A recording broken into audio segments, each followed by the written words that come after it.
नमस्कार, मी डॉक्टर लुंगाडे। आज आपण फ्रॅक्चरचे प्रकार पाहणार आहोत। साधारण भग्न म्हणजे सिंपल फ्रॅक्चर, यात केवळ अस्थि तुटतात पण त्वचा फाटत नाही। त्यानंतर दुसरा प्रकार आहे कंपाऊंड फ्रॅक्चर किंवा विवृत भग्न। यामध्ये अस्थि म्हणजे आपले जे बोन आहेत ते तुटतात आणि त्वचेत घुसतात। तसेच तिसरा प्रकार आहे विखंडित भग्न।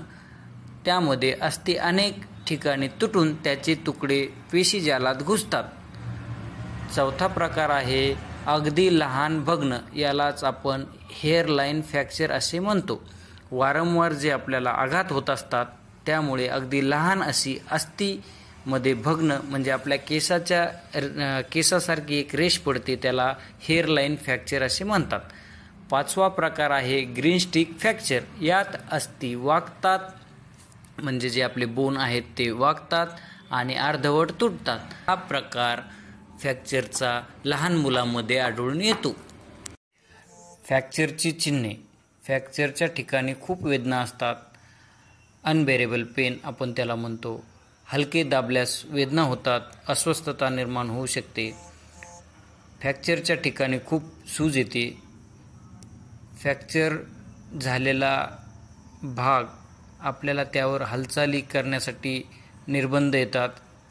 त्या भागाचा आकार विकृत होतो आणि त्यातून एक विचित्र पेपरवर पेपर आपण घासल्यावर जसा क्रेपिटस असा आवाज येतो।